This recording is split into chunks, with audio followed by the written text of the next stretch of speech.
In case you're wondering, I just put this board up here to hold my corner on the end here, as there's nothing holding it across the bottom. So that was to hold the board as I was nailing them timbers in. Yeah, I'm thinking, let's cut it down some more.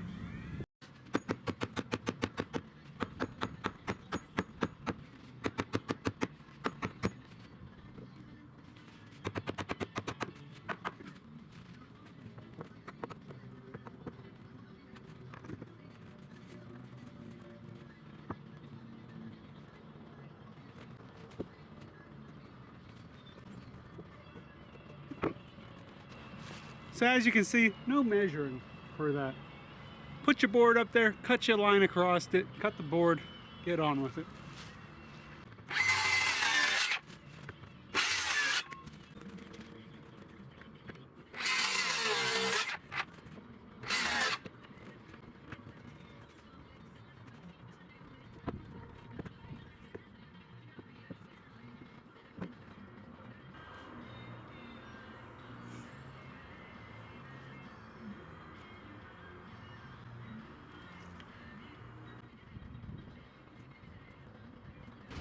So after thinking about it, I actually like the idea of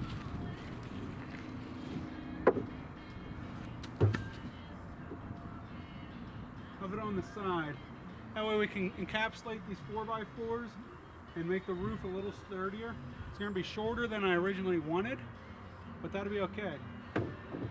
Much sturdier to nail into the side of the 4x4 as opposed to toe nailing down through the top here.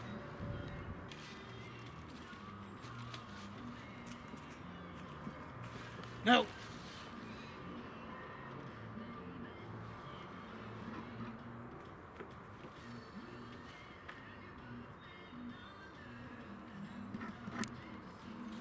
So now I've marked out my 6-inch overhang on the back, and that's actually going to give us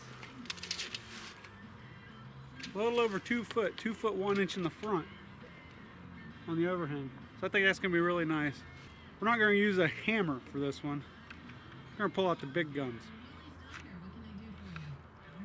If you guys want any reviews of any of the Milwaukee tools you see me using in these videos, just let me know. Leave it in the comments below. We can do that as well. Hey, why not?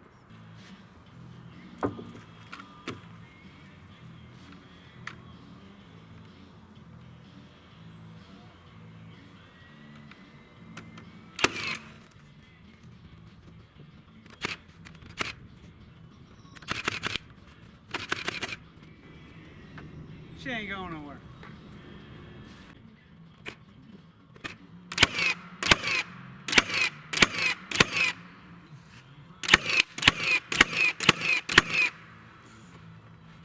Okay, so I went ahead and measured from end to end 99 inches in both the front and the back. So I got the 2 end boards nailed up. As you can see, I haven't cut this center post yet. We'll worry about that in a minute. So I'm going to go ahead and nail up the 2 boards, the front and back, and then we'll cut it off afterwards. It's a goat shed. It doesn't have to be perfect.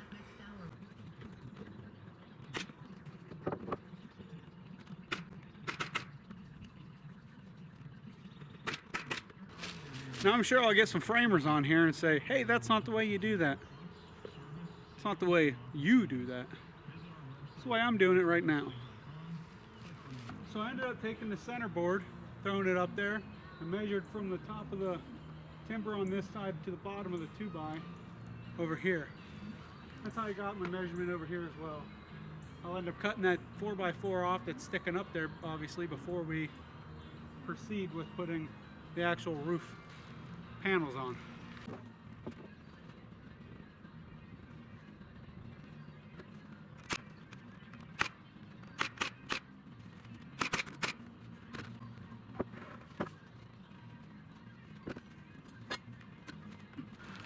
Remember, before you start a project, charge your batteries.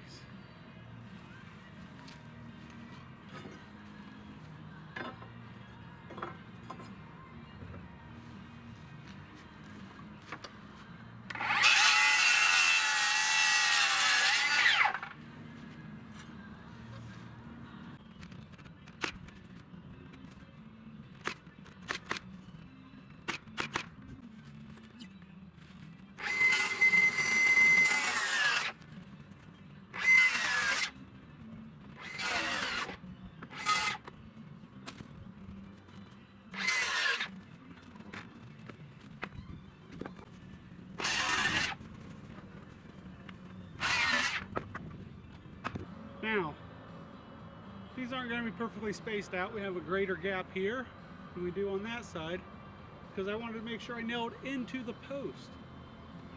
That's no problem. We'll run one in the center of these two boards here, and then one in the center over there. That'll be plenty.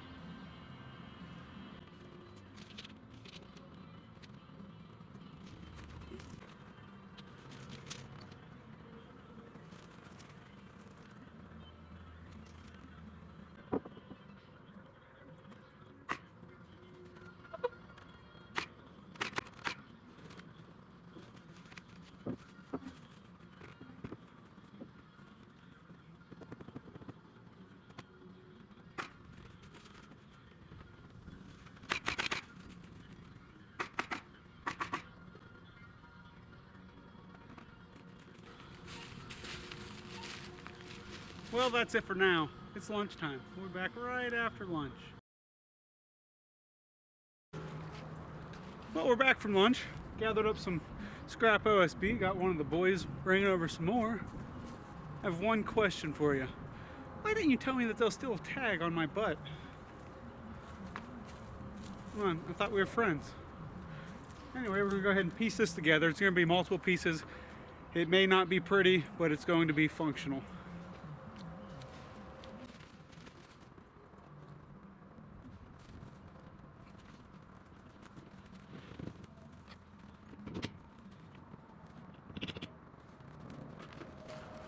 Again, make sure you're putting all your nails somewhere you won't drop them.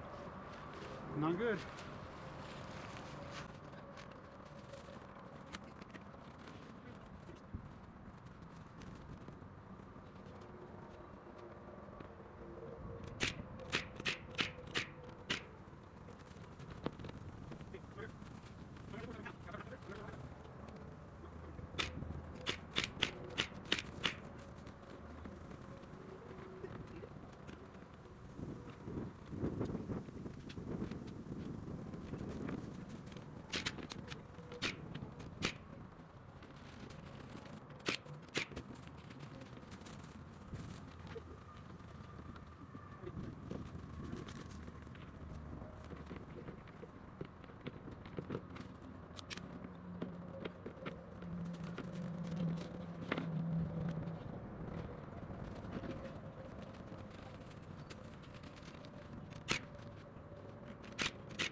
Gonna cut off the rotted ends.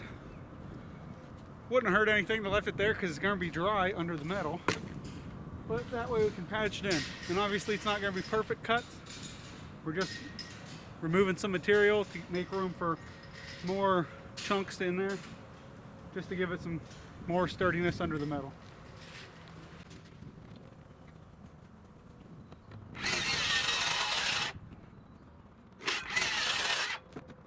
Okay, we got all the OSB on top that we were going to do.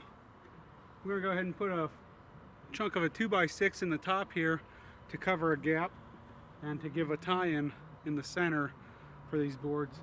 I didn't think about it, but we're just over 4 foot wide on this wider side, so the 2 foot span didn't land on. So I just have to throw a 2x6 up in there, give a nailer, and we'll get ready for some metal